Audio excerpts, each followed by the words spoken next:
মই যদি মই মনত ভাবা বস্তুখিনি ভাবিছিলোঁ যিটো ল'ৰাটো স্কুল যাব ভালকৈ পঢ়াম ডাঙৰ হ'ব বুলি সেনেকুৱা এটা ভাবিছিলোঁ, কিন্তু সেইখিনি এতিয়া পোৱা কৰিব নাই পোৱা যে মনত দুখ লাগে অন্তত। উৎপল, তুমি স্কুল যে নোযোৱা মাহঁতৰ মনত বহুত দুখ কৰিছে। হা, দেউতা ঢুকালে, এতিয়া তুমি স্কুল যোৱাটো ভাল মানুহ হোৱাটো মায়ে বিচাৰিছিলে, এতিয়া তুমি স্কুল যাব যে পৰা নাই, কিয় যাব পৰা নাই স্কুল? মই কাম কৰিম বুলি যোৱা নাই। কি কি কাম কৰা তুমি? মই পকাৰ কাম আৰু শিলগুটি অনা, মাটি কাম কৰোঁ। তামোল গছ উঠাও কৰা? অঁ, দেখিছা ইমান কম বয়সীয়া ল'ৰা, বয়স কিমান হৈছে তোমাৰ? 14 বছৰ। যিমান দেৰিলৈকে অভিভাৱক নোহোৱা ল'ৰা ছোৱালী স্কুললৈ গৈ থাকিব সিমান দিনলৈকে তেওঁলোকক বিশেষ ধৰণৰ এটা স্কলাৰশ্বিপ দিব লাগে, আৰু সেইটো বস্তু প্ৰত্যেক বছৰে কণ্টিনিউশ্যন ফৰ্মটো বিচাৰিব লাগে ল'ৰা ছোৱালীয়ে প্ৰকৃততে স্কুল গৈ আছেনে নাই।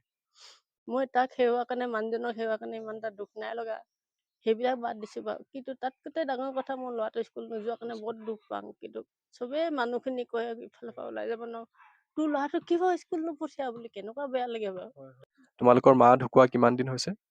4 মাহ হোৱা নাই। 4 মাহ হোৱা নাই। আৰু দেউতাটো এতিয়া বেমাৰ? অঁ, দেউতা কিমান দিনৰ পৰা বেমাৰ পৰি আছে? 4-5 বছৰৰ বেছি হ'ল চাগে।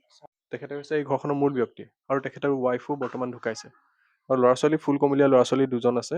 মই আপোনালোকক দেখুৱাবলৈ চেষ্টা কৰিছোঁ। ঘৰত কি সমস্যা হৈ থাকে তোমালোকৰ চবতকে? ঘৰত তেনেকে এই খৰচ পাতি অকমান অসুবিধা হয় আৰু স্কুলত যদি কিবা বস্তু দৰকাৰ হয় তেতিয়া। এতিয়া মাৰ তেনেকুৱা অসুখ হৈছে, এতিয়া মেডিকেলৰ পইচাবোৰ ক'ৰ পৰা পাইছা? দাই দিছিলে। অঁ, তোমাৰ ফালৰ পৰা কোৱা, তোমাৰ দেউতাক নোহোৱাৰ বাবে কি অসুবিধা হৈছে? যিহেতু দেউতা নাই, তাৰপিছত টকা পইচা অলপ অসুবিধা হয়। অঁ, মায়ে কি কৰে? মায়ে শাক বেপাৰ কৰে। যদি তোমালোকক এইটো সময়ত যদি চৰকাৰে কিবা ধৰণৰ স্কলাৰশ্বিপ এটা দিয়ে, তোমালোকৰ কিমান হেল্প হ'ব বুলি ভাবা? আমাৰ বহুত হেল্প হ'ব। আমি নিজৰ পঢ়িব মন যোৱা কিতাপবোৰ নিজৰ প্ৰয়োজন পঢ়াব পাৰিম, নিজৰ দৰকাৰী বস্তুবোৰ। অঁ, নমস্কাৰ জনাইছোঁ সকলোলৈ।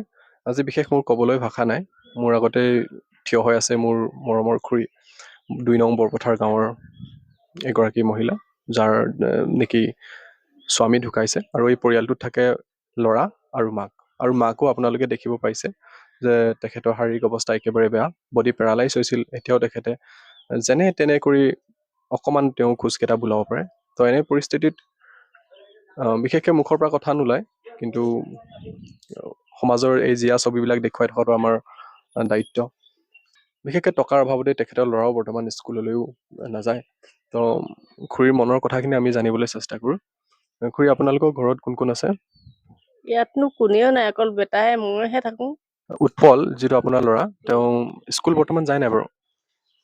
স্কুল যে সেই পইচা পাতিৰ অভাৱতে কিতাপ কিনিব বহি কিনিব নোৱাৰিলোঁ, তেতিয়াৰ পৰা মই নেযাওঁ দেই মা, তোমাকেচোন লাগে ইমান বস্তুখন, শাক পাচলি ঘৰত তেল নিমখখিনি কোনে আনি দিব মই যদি স্কুল যাওঁ। মই কৈছোঁ যিমান দুখ হ'লেও লাগিলে বহুন্দাকে ভাতকেইটা খাম, তথাপিও তুমি স্কুল যোৱা বুলি কৈছিলোঁ। ই এতিয়া নেযাওঁ বুলি কৈছে যে মই এতিয়া কি কৰোঁ, উপায় নাই। তাকে দুখো লাগে, বেয়াও লাগে, যে এজনী ক'বও নোৱাৰোঁ। এগৰাকী মাকৰ বাবে নিজ সন্তানে স্কুললৈ নোযোৱাটো এটা বহুত ডাঙৰ এটা কষ্ট।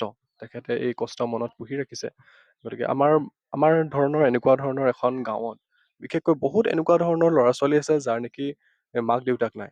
পেৰেণ্টলেছ কিছুমান ষ্টুডেণ্টছ আছে, যিবিলাকে নেকি টকাৰ অভাৱৰ বাবে ঠিক আৰম্ভণিতে তেওঁলোকে শিক্ষা সাং কৰিব লগা হৈছে। স্কুললৈ যাব নোৱাৰে।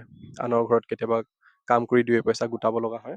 তো ল'ৰাজনে এতিয়া স্কুল নাযায়, কি কৰে বাৰু ঘূৰে? এতিয়া এই কাৰোবাৰ ঘৰত পকাৰ চেন কেবুল সেইবোৰ বালি চালি গোটাই পিনে দিয়ে, পকাৰ কৰে, দদাই খেতি সেইবোৰ তাতে অলপমান সহায় কৰি দিয়ে কি আৰু।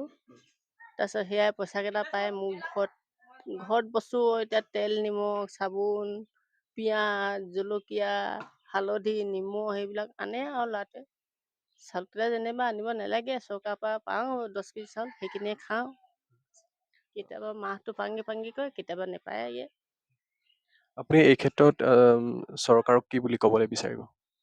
কি বুলি কয়, যদি এনেকুৱা ল'ৰাটো স্কুলত যাবৰ কাৰণে টকা পইচা সহায় কৰে, মই ধন্যবাদ দিম আকৌ, আৰুনো কি দিম। তেখেতক পুৰণা দুখবোৰ মনত পেলাবলৈ আমি প্ৰকৃততে অহা নাই, কিন্তু আমাৰ গাঁৱত বহুত আছে। মাত্ৰ তেখেত বুলি নহয়, বহুত এনেকুৱা ধৰণৰ মাক দেউতাক নোহোৱা ল'ৰা ছোৱালী আছে, যিবিলাকৰ অৱস্থা আপোনালোকে দেখিলে আপোনালোকৰ চকু পানী ঢুকিব লাগিব। আৰু আছে, আমি পৰৱৰ্তী পৰ্যায়ত আপোনালোকক দেখুৱাম।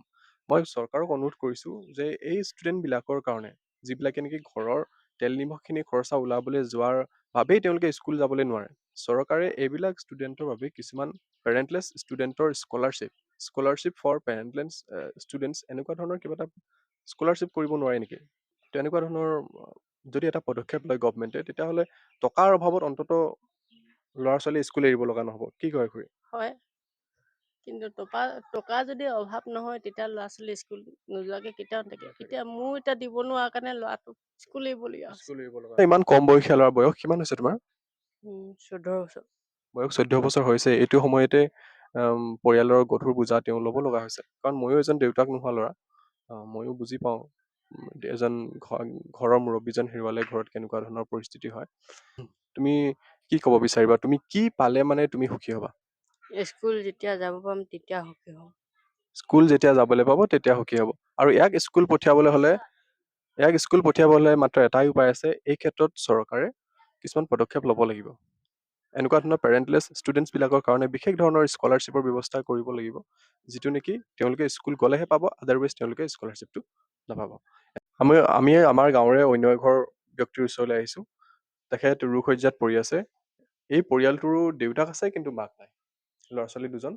আৰু ইহঁতৰ বহুত সমস্যা থাকে। ইহঁতৰ সমস্যাবিলাক মানে মই বুজাব নোৱাৰোঁ কেনেকুৱা ধৰণৰ সমস্যা। আৰু ল'ৰা ছোৱালী ফুল কমলীয়া ল'ৰা ছোৱালী দুজন আছে। মই আপোনালোকক দেখুৱাবলৈ চেষ্টা কৰিছোঁ। তোমালোকৰ নামকেইটা কৈ দিয়াচোন। চিৰঞ্জিত সোণোৱাল। অনিন্দিতা সোণোৱাল। তোমালোকৰ মা ঢুকুৱা কিমান দিন হৈছে? 4 মাহ হোৱা নাই। আৰু দেউতাটো এতিয়া বেমাৰ? অঁ। দেউতা কিমান দিনৰ পৰা বেমাৰ পৰি আছে? 4-5 বছৰৰ বেছি হ'ল চাগে। 4-5 বছৰ বেছি। অনুভৱ কৰক, তেখেতলোকৰ ভাইটি ভণ্টিহঁতৰ মাকো ঢুকালে, লগতে তেওঁলোকৰ দেউতাও 4-5 বছৰ বেমাৰত পৰি আছে। এইটো পৰিস্থিতিত স্কুলীয়া ল'ৰাকেইজনৰ অৱস্থা কি হ'ব আপোনালোকে এবাৰ এইটো অনুভৱ কৰক। চিৰণ, তুমি স্কুল গৈ আছা? স্কুল গৈ আছা?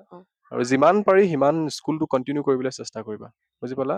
সমস্যা থাকিলেও স্কুল এৰিবলৈ তুমি নাভাবিবা। হয়। কি কাম কৰা? ইটা কঢ়িয়াব লগা হয়। মই পুনৰ আমাৰ ভণ্টি এঘৰলৈ আহিছোঁ, যাৰ নেকি দেউতাক ঢুকাইছে। আৰু তেখেতলোকৰ 3গৰাকীকৈ ছোৱালী। তেওঁলোকৰ দেউতাক নোহোৱাৰ বাবে তেওঁলোকৰো পঢ়া শুনাৰ ক্ষেত্ৰত বহুত অসুবিধা হয়। মোৰ এতিয়া দেউতা নাই, তাৰপিছত পঢ়া শুনাৰ কাৰণে অকণমান অসুবিধা হয়। অঁ। দেউতা নাই, তোমালোকৰ খৰচা পাতিবোৰ নতুবা ধৰা স্কুলীয়া কাগজ পত্ৰ এইবিলাক কোনে যোগান ধৰে তোমালোকক পাৰ কৰা? মায়ে কৰে। অঁ। মায়ে কি কাম কৰে তোমালোকৰ? মায়ে কেতিয়াবা পাত ছিঙিব যায়। অঁ। ভণ্টি কোন ক্লাছত পঢ়া? মই এবাৰ 5ত। পঢ়া শুনাত কেতিয়াবা টকা পইচাৰ অসুবিধা হয় নাই তোমালোকৰ? কেতিয়াবালে হয়, বহি কিনিব লাগে। আৰু তোমাৰ লগৰ কোনোবা মাক দেউতাক নথকা তেনেকুৱা ল'ৰা ছোৱালীয়ে স্কুল এৰিছে নাই? এৰিছে চাগে। আৰু মাৰ কি হৈ আছে তোমালোকৰ? জ্বৰ। মাৰ জ্বৰ হৈ আছে।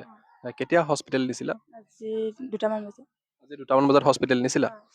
কি হৈছে বুলি ক'লে? জ্বৰ হৈছে আৰু প্ৰেচাৰটো ল' কৈছে। এতিয়া মাৰ তেনেকুৱা অসুখ হৈছে, এতিয়া মেডিকেলৰ পইচাবোৰ ক'ৰ পৰা পাইছা? ডায়েটে দিছিলে। এনেকুৱা পৰিস্থিতিত আৰু বেয়া হয়। এইফালে দেউতাকো ঢুকাল আৰু মাকৰো বেমাৰ। এতিয়া মাকৰ চিকিৎসা কৰিবলৈ টকা ক'ত পাব? ইভেন নিজৰ স্কুল কৰিবলৈ ক'ৰ পৰা পইচা পাব? গতিকে বাধ্যতামূলক তেওঁলোকে স্কুললৈ নাযায়, মানে দৈনিক কিবা এটা মজুৰি কৰি টকা ইনকাম কৰাৰ ক্ষেত্ৰত বাধ্য হৈ পৰে। গতিকে আৰু এই বস্তুটো যিমান পাৰি সিমান আপোনালোকে শ্বেয়াৰ কৰক। কাৰণ এই সমস্যাবিলাক যদি আমিয়ে দাঙি নধৰোঁ, তো কোনে দাঙি ধৰিব কওক?